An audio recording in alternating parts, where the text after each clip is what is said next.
Good morning, guys. Welcome to Science. Today, our goal is to create that very important document in science where we can record our findings and our thoughts, because that's what scientists do. Is they record and they think and they process and they think again, right? So today is our job is to create the first part of your science journal. Now, in the last video, I mentioned you're going to need one of these.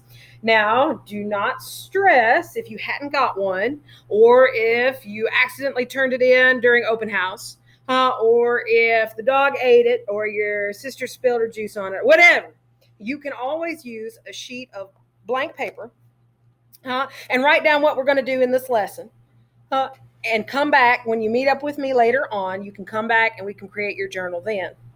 I won't lie, Miss Hudson does use this as a grade. So I need you to pay attention to how it's supposed to be set up, because you will get a notebook grade.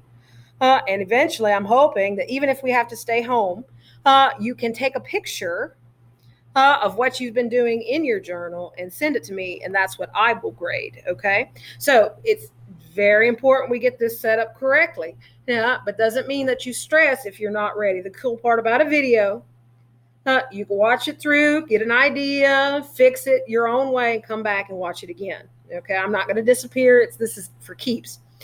So make sure that even if you don't have a composition notebook right now that you can write in, that you're taking some good notes and you know what to do on a sheet of blank paper, that you can come back and create one.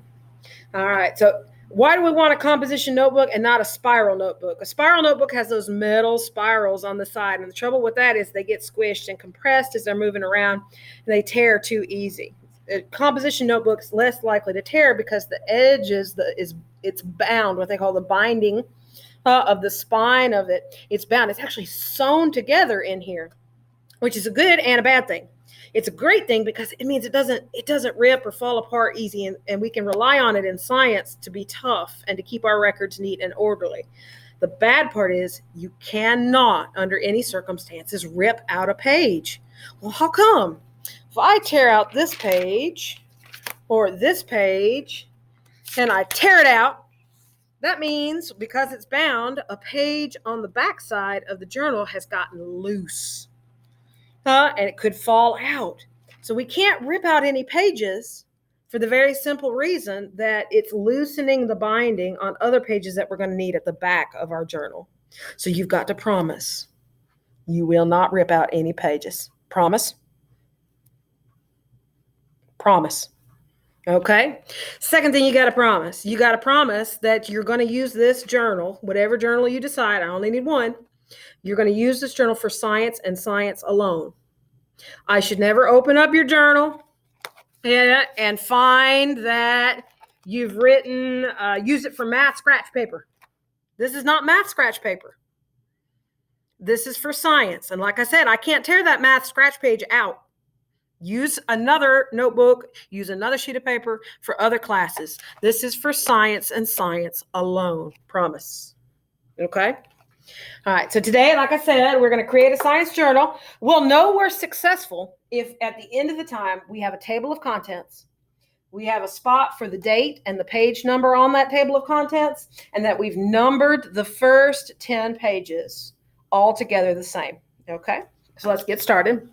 First thing I need you to do, of course, is to take a look at the front cover, and you can write your name on the front cover. Some people have different journals, and so it might be hard to write your name. So I would flip it open and write your name on the inside cover, either on the front or on the inside. That way, if I collect it and look at it for a grade, I can return it to you the next time you come and see me, and we can keep on adding grades to this, okay?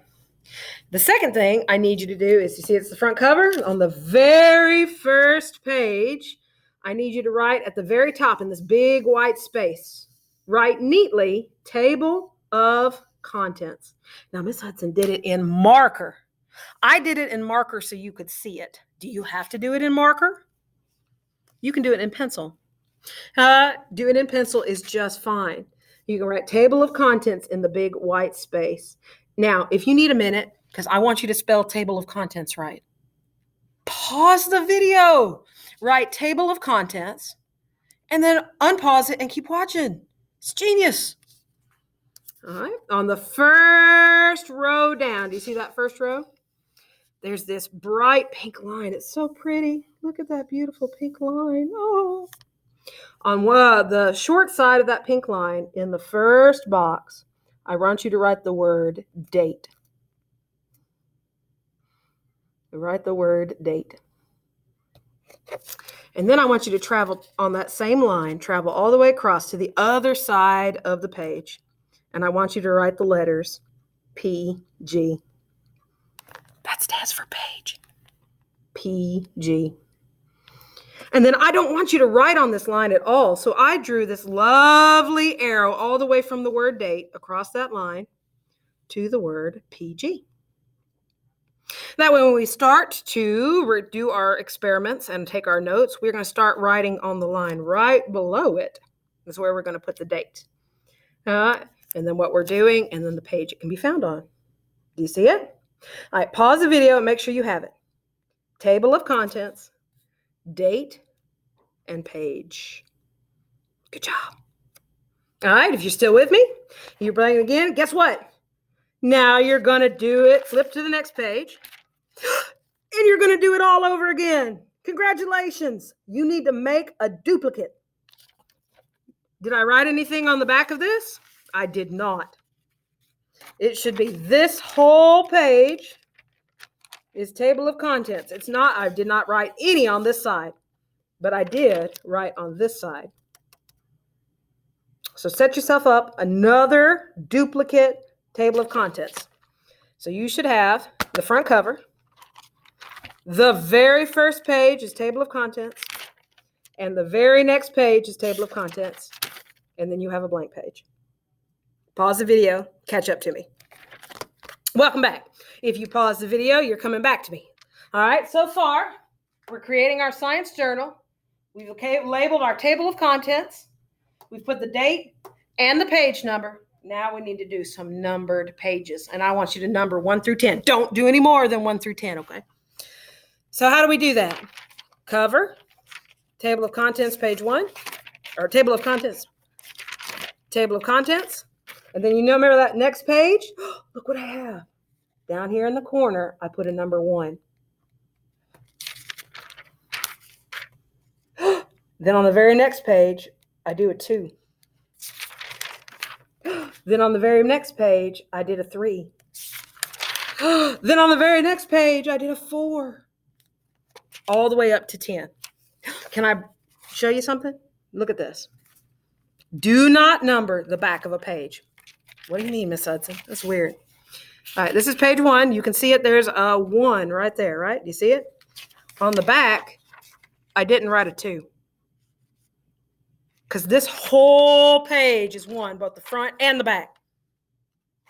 And this whole page is the 2, the front and the back. And this whole page is 3, front and back. You see, I didn't write a 4 on there, did I? I wrote a 4 on this side. Okay, do you understand? The whole page belongs to 1, 2, 3, 4, 5, 6, 7, 8, 9, 10. So take a minute, pause the video, and go all the way through 10. 5. If you're coming back to me, you've numbered 6, 7, 8, hold still, book, 9, and 10, and then you've stopped. There should be no 11. See, it's blank. No page 11 on there. Go up to 10 and stop. So let's check and see if we were successful. Have we started to create our science journal?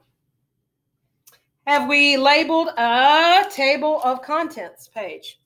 2 of them, in fact. 1 and 2. Have we got a date and page number spot on both of those table of contents pages? Check. Have we numbered pages 1 through 10 in our journal? So Miss Hudson will know where to turn when we grade it. I call that a success. All right, this is just part 1. We're going to add some more stuff to our journal coming up next week. So make sure you don't lose it. Don't let the dog eat it. We've already got started. See you guys later.